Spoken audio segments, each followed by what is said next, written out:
All right, we are back with another pick'em video. It is Friday, October 31st. It is Halloween, so happy Halloween to everyone. And I'm wearing the Mario hat.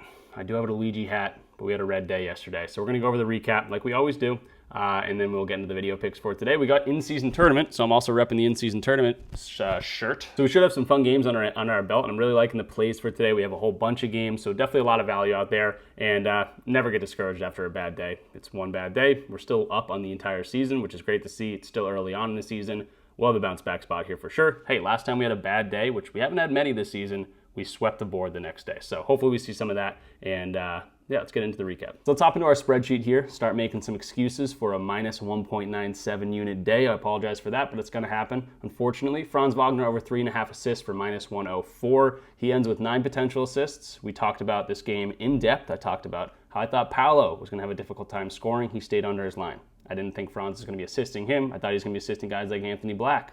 Dominated. Tristan da Silva. Dominated. Best game of the career, probably. Best game of the season, for sure.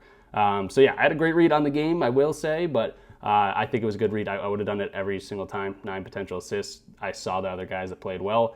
Even in hindsight, if I saw the box score and didn't see Franz's assist, I would have said he probably had more than that. But he does end on the hook there. Al Horford rebounds, on the other hand, maybe a horrible read. But I will say Giannis not playing, might have affected my thoughts on this. I do like how Al Horford can front and create a wall against Giannis, and I've seen him many times create that wall, make a difficult shot for Giannis, and then turn around and grab that rebound. It was not the case today. He did not play well at all. I think he was like a minus 20 in his 20 minutes.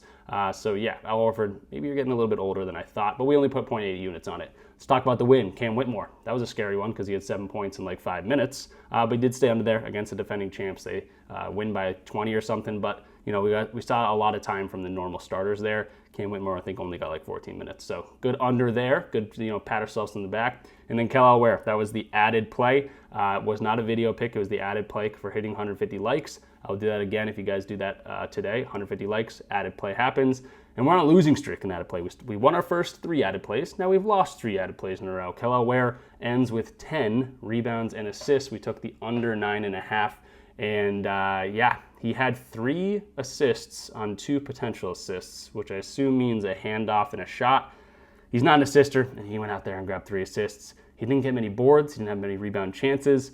He was just very efficient with the chances he got, and people knocked down some shots. So, but to be totally honest, we can't hang our heads too much on this. This is a 1-in-3 day. These are going to happen sometimes, especially with the 4-game slate. We lost some, units here, 1.97 units, but we are still up on the year, 3.63 units, with a lot more data points to look at. So I liked what we're doing still. I don't mind the reads we went to. Maybe the Al Horford run was a bit of a stretch for plus money. I got a little comfortable after the 4-0 sweep. Let's dial back in, get you guys 3 or 4 of my favorite plays today. And I almost forgot, it is October 31st, so we got to do a monthly recap here. And I totally forgot to mention this. I had a 1.5 3-point line for Case and Wallace in yesterday's video picks. It was a plus 120 play.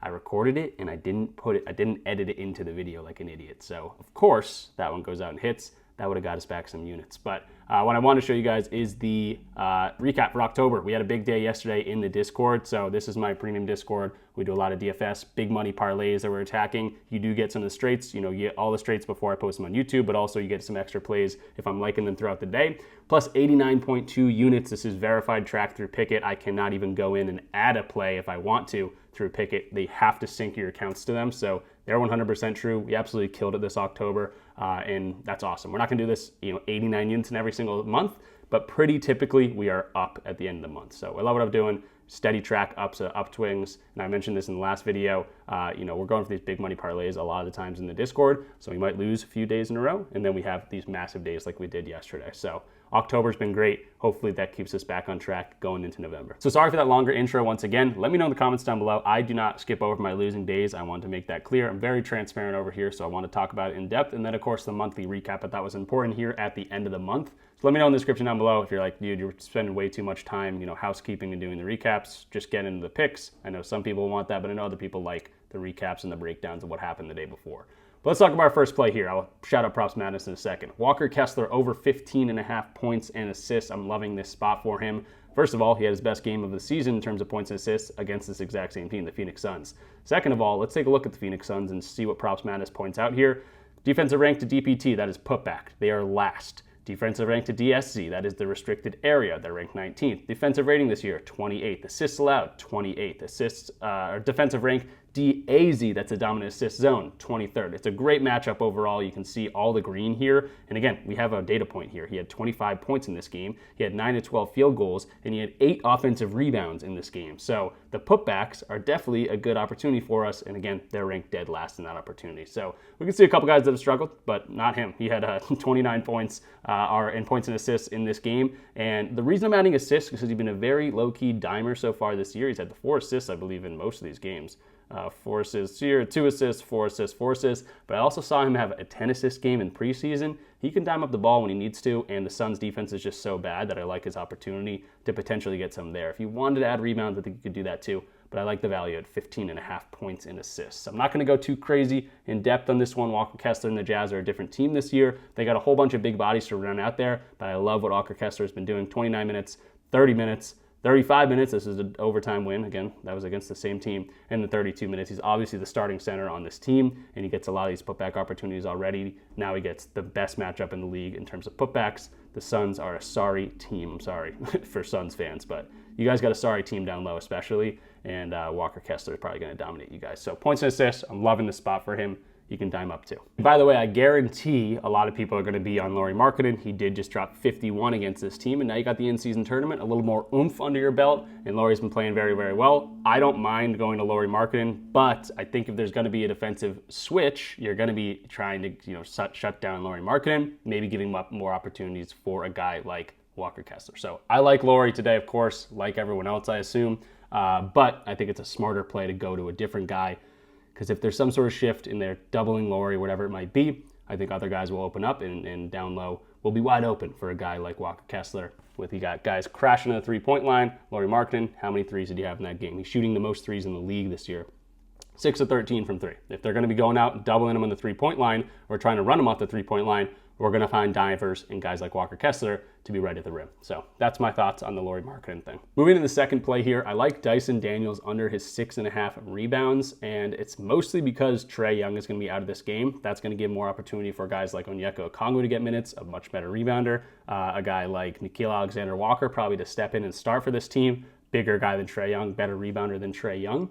And it hurts Dyson Daniels' rebound chances whenever Trae is out, and that's what we're going to point to in this opportunity. Yes, it is a great opportunity to get some boards. They're allowing the 29th, or the ranked 29th in rebounds allowed right now. This Pacers team is. They're losing a lot of guys, which probably would in turn be more misses for this game. But Dyson Daniels is definitely a defensive menace. He gets a lot of minutes on the main scoring options. He spends a lot of his energy on the main scoring options. And I didn't even mention, they bring in Porzingis, a much bigger body. He can also gobble up some boards. So let's take a look at the rebound chances so far this year. He's had 10. That was the last game against the Brooklyn Nets, a game that Trae Young mostly didn't play. He only had 4 rebounds in that game. He did have 14 here. That tracks with the 6.5 line, but he had 11 rebound chances here. Did get a lot in this game. Again, a game that Trae Young played, and then only had 6 rebound chances in this game. So he stayed under more than he's gone over this year. And dating back to last year, we can see games without Trae Young, kind of the thought process I'm thinking here, and he stayed under in 75% of those games, with the rebound chances being very, very low. 7 rebound chances here, 12 rebound chances here, 7 and 6 rebound chances. It's going to be hard to get 7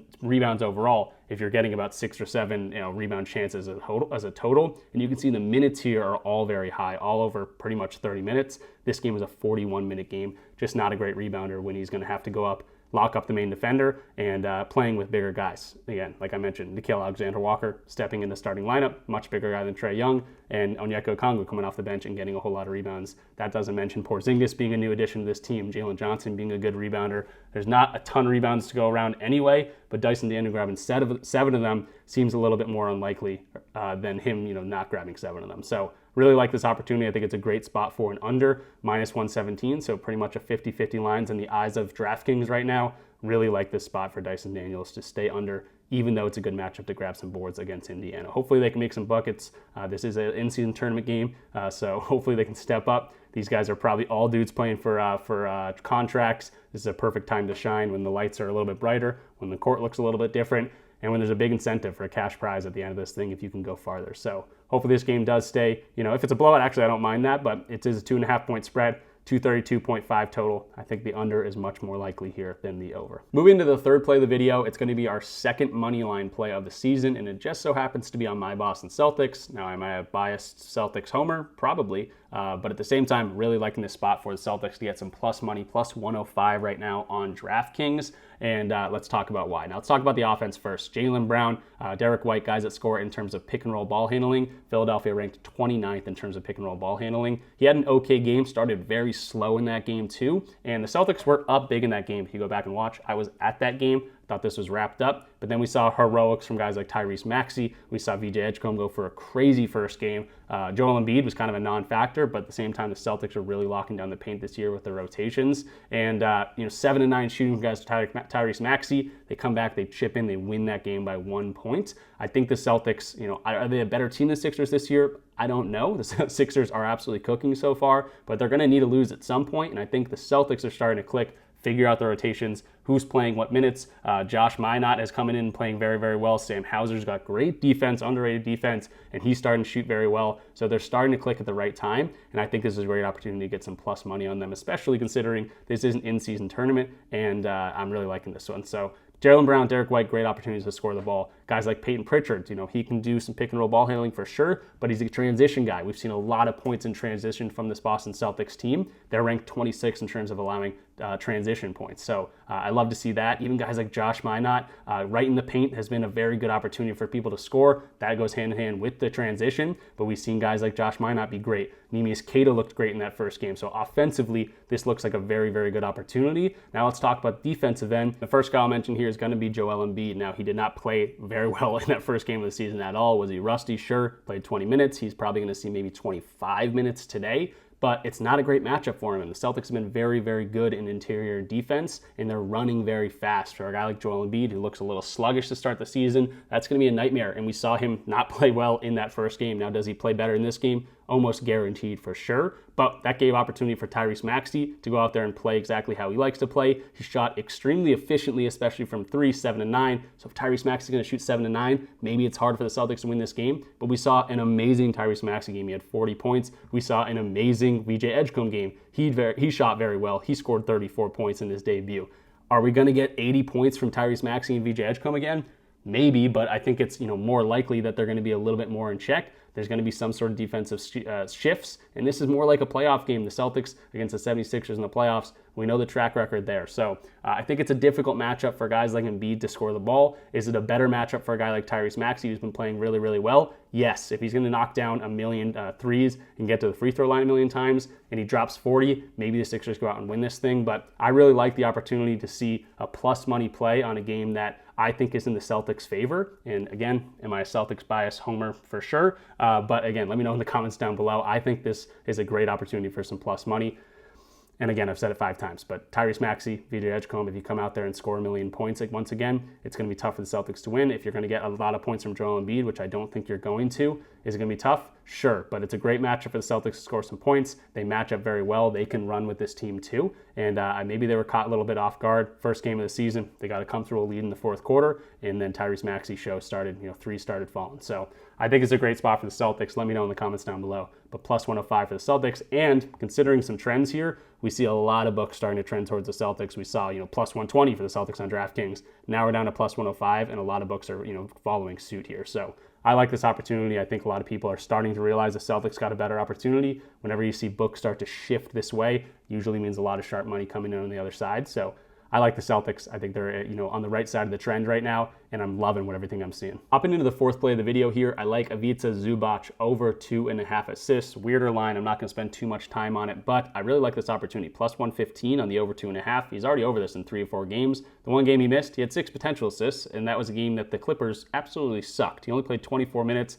James Harden had 1 assist in that game. There was no assist to go around. I think they had 9 or 10 assists in the entire game. Now he sees a matchup against the Pelicans. We know the Pelicans are horrible defensively. They're 23rd in terms of assists allowed. Defensive rating, they're 27th. Whole lot of green in terms of this matchup. And 36% of his assists, that's the most of his assists, come right at the rim. That's, they're ranked 26th in terms of defending that. 36% assists also come from above the break threes, 19th ranked there. So I think he's in a great opportunity to get some assists. You can also see the potential assists in some of these games. A lot of these are handoffs, but in that game he missed, I like to see the 6 potential assists. And then dating back to last year, we can see his hit rate on this assist line. Again, this is a plus money play, plus 215. He's under in 50% of the games, but games are seeing, these weak matchups, assists allowed against the Pelicans. We saw the head-to-head already, but assists allowed 23rd ranked overall. If we're seeing, teams that are allowing a whole lot of assists, opponent assists allowed, ranked in the bottom half of the league, he's over in 61% of these games. So it's a whole lot easier for him to get some assists when there's a lot more assists to go around, and that just makes more sense to me. And we're not asking for a ton of assists, but his potential assists can be very, very high in some of these games, and we just need 3 today. So guys like Derrick Jones Jr., guys like John Collins, dudes he's been assisting, whether it's on a spot up three-pointer or diving to the rim, I think we could see a good opportunity here for Zubac against the Pelicans, who we know are a weak team. He's been doing it so far this season. I expect him, this to be more of an anomaly. Horrible game for everyone. They can be a bounce back spot against a weak team. Hopefully they throw the ball around and Zubac can grab some easy ones. Moving to the 5th and final play, going back to the Boston Celtics, goes hand in hand with the money line here, but I'm going to go to Neemias Queta, go over his 7.5 points, minus 125 right now on BetMGM. He's over in 3 of 6 games so far, and you're going to see a big game against the Philadelphia 76ers. That's who they get today. 25 minutes is right around where he's been so far this entire season. He's projected for 25 minutes in this game, and I really love his opportunity. You can see all the green showing up. Pick and roll big man, restricted area, defensive rating. This is all green for him. 24th, again, right at the rim. That's where 72% of his shots come from. He also got to the free throw line a couple times last game, knocked some of those down. He's a guy that you can see his field goal percentage is very high, but he's going to be a center that doesn't shoot threes. So most of his field goal percentages games are going to be very high. So really like what I see from Neemias Queta here. Going back to, I guess I can just show all games, and he can do some work when he gets 25 minutes. We'll see 23 to 25 minutes, 27 minutes, let's say, over in 71% of games, even dating back to last year. So put him on the floor. He can put some buckets in the basket for sure. Now, again, this is a in-season tournament game, maybe a little bit more involved in terms of defensive pressure. But Neemias Queta, a guy that has a really good matchup, has already scored points against this game or against this team in the first game of the season. That's already got some added pressure to it. So I really like him, in the opportunity to thrive here. He is the starting center in the Celtics so far this season, and I don't expect anything to change here. So I think his line's too low. Sure, he didn't get there against the Pistons, didn't get there against the Pelicans, a very weak matchup. But I think this is a game that we're going to see him thrive. Hopefully they can find guys diving to the basket, and again, it goes hand in hand with one of our other plays, the Celtics money line. So really like Queta here, minus 125 to get some points once again against the Sixers. We're going to go over to the recap in just a second here, but remember, Underdog Fantasy, you can essentially get 95 free dollars to mess around with. All you got to do is use code RICHPICKS when signing up, link in the description down below. You play 5, you get $100 in bonus funds. It's a no-brainer. Definitely go check out Underdog, because they've been giving us boosts all throughout October, and today they have unlimited boosts, 30% boosts, unlimited. That means any play you make is going to be positive expected value. You can go out there and make 10 plays if you want. You have $100 to mess around with. Do $5 slips. You can do 50 or 20 plays if you want to go ahead and do that. I'll point out the unlimited boost, 30% boost to everyone right now. Definitely go ahead and check out Underdog. They give us boosts all the time, literally all throughout October, and they were doing it before that. So they're one of my favorite platforms. We have hit some big plays over on Underdog, and over the course of my entire time on Underdog, it's been one of my most profitable books. So they have awesome plays. Definitely go check out Underdog. Use code RICHPICKS, link in the description down below. But let's get into our recap right here. We got Walker Kessler over his points and assists, 15.5 minus 120 on BetMGM. Then we have Dyson Daniels, our only under on the slate, 6.5 rebounds, minus 117 on DraftKings. Then we got the Celtics money line, our second money line this season. It's a fun one to root for me. Am I biased? Potentially. I've said yes, but I think the Celtics in a really good spot here, and I really like this read. Goes hand in hand with Neemias Queta over 7.5 points, minus 125 on ESPN Bet. And then Ivica Zubac over his assists at 2.5, chasing some plus money. And yes, it is a full unit play today on our plus 115 play here. So really like what I'm seeing in today's slate. Should be a lot of fun. In-season tournament, so I've repped it earlier, but in-season tournament can be a lot of fun. I know a lot of people think it's a gimmicky. You get to see new courts on the screen, so that's a talking point. But they do play a little bit harder. There's a very, very big incentive. I think it's $1 million to every player if you go out and win this whole thing. So you definitely want to be out there if they're going to be playing good basketball and hopefully get some good games. So that will do it. Thanks for watching. Again, if you get this video to 150 likes, I'm going to go ahead and get the green hat on. Luigi, you give us some good luck here. We had the red hat from a bad day yesterday, but let's green out today. get the video to 150 likes. Let me add a pin play in the comment section down below. And of course, subscribe if you are new. Comment. I love reading all your comments. And have a good Halloween. Go give out some candy. Go eat some candy, whatever it might be. Have a good day. Have a good weekend. Good luck with all your bets. I'll see you guys in the next one. Peace out.